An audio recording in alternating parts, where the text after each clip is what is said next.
সুস্থ থাকার জন্য নবীজি সাল্লাল্লাহু আলাইহি ওয়াসাল্লাম একটি দোয়া সব সময় পড়তেন। এটি এমন একটি দোয়া যেই দোয়া পড়লে আপনার শরীরের কোনো অঙ্গও বলা বাকি থাকে না। মৌলিক যে অঙ্গগুলো আছে সব কিছু এই দোয়ার মধ্যে চলে এসেছে। এবং অন্তত পক্ষে জীবনে এই একটা দোয়া শিখে রাখেন যাতে করে আপনি সুস্থ থাকতে পারেন। কারণ সুস্থতা যে কত বড় নেয়ামত এটা যখন অসুস্থ হব তখন আমরা বুঝবো, তাই না? এজন্য হাদিসের মধ্যে আছে বিশ্বনবী সাল্লাল্লাহু আলাইহি ওয়াসাল্লাম তিনি আমাদেরকে জানিয়েছেন, অসুস্থ হওয়ার আগে সুস্থতার যে নিয়ামত সে নিয়ামতের কদর করো। এজন্য সুস্থতার নিয়ামতের কদর করতে হবে। এজন্য বিশ্বনবী সাল্লাল্লাহু আলাইহি ওয়াসাল্লাম আমাদেরকে দোয়া শিখিয়ে দিয়েছেন। তিনি নিজেও সবসময় সুস্থ থাকার জন্য দোয়া পড়তেন। এমন চমৎকার একটি দোয়া পড়তেন যে দোয়ার মধ্যে আমাদের শরীরের এমন একটা অঙ্গ নাই যে অঙ্গের ব্যাপারে আল্লাহর কাছে চাওয়া হয় না।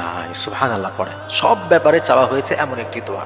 বিশ্বনবী পড়তেন, আল্লাহুম্মা আফিনি ফি বাদানি, আল্লাহুম্মা আফিনি ফি সামঈ, আল্লাহুম্মা আফিনি ফি বাসারি, লা ইলাহা ইল্লা আনতা। আল্লাহ তাআলার নবী আমাদের শিখিয়েছেন, বিশ্বনবী পড়তেন, আল্লাহুম্মা আফিনি ফি বাদানি, ও আমার আল্লাহ, আমার যে শরীর, আমার যে দেহ তুমি দিয়েছ, আল্লাহ আমার এই দেহটাকে তুমি সুস্থ করে দাও।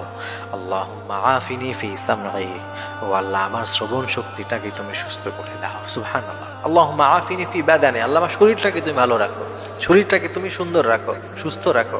আল্লাহুম্মা আফিনি ফি সামঈ, হে আল্লাহ আমার যে শ্রবণ শক্তি আছে এটাকে তুমি ঠিক রাখো। আল্লাহুম্মা আফিনি ফি বাসারি, হে আল্লাহ আমার যেই চোখ তুমি দিয়েছো, আমার যে দেখার শক্তি তুমি দিয়েছো এটাকেও তুমি সুস্থ রাখো। কারণ লা ইলাহা ইল্লা আনতা, তুমি ছাড়া কেউ নাই, তুমি ছাড়া কেউ সুস্থতা দিতে পারে না, তুমি ছাড়া কেউ অসুস্থতাও দিতে পারে না। সুস্থতা অসুস্থতা সবকিছু তোমার হাতে, ও আল্লাহ।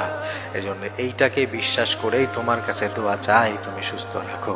সুবহানাল্লাহ। এজন্য এই দোয়াটা কখনো পড়তে ভুলবেন না। প্রত্যেক দিন মিনিমাম ইনশাআল্লাহ তাআলা 5 বার আপনি নামাজ যখন পড়েন, ফরজ নামাজের পরে মিনিমাম ইনশাআল্লাহ অন্তত 5 বার যদি আপনি আল্লাহর কাছে যখন চান, যদি বলতে পারেন, ইনশাআল্লাহ তাআলা সব রকমের রোগ থেকে আল্লাহ তাআলা আমাদের হেফাজত রাখবেন। মনে রাখবেন যে অনেক সময় এমন দেখা যায় যে ডাক্তার বলেছে আর হবে না, কাজ হবে না, আপনার এটা ঠিক হবে না, কিন্তু আল্লাহর কোরআনের কারণে, কোরআনের চিকিৎসার কারণে ভালো হয়ে গেছে। কারণ ডাক্তারের চিকিৎসা বলেন, মেডিসিন বলেন, সব কিছু কার হাতে? আল্লাহর হাতে। তিনি চাইলেই সুস্থ হবে একজন মানুষ, তিনি চাইলেই অসুস্থ হতে পারে। এই জন্য আল্লাহর কাছ থেকেই প্রথমত আমাদের চাওয়ার দরকার।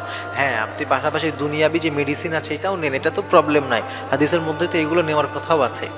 এইগুলো তো আমরা নিব, এই জন্য আল্লাহ তাআলা এই সব কিছু সৃষ্টি করেছেন। কিন্তু শুধুমাত্র মেডিসিন নির্ভর হয়ে যায় না, শুধুমাত্র দুনিয়ার এই আসবাবের উপরে নির্ভরশীল হয়ে যাবেন না, মাঝে মাঝে আল্লাহর কাছেও চাইতে হবে। এই জন্য নবীজি যেই দোয়া আমাদের শিখিয়েছেন, ইনশাআল্লাহ তাআলা এই দোয়াগুলো আমরা নিয়মিত পড়ব।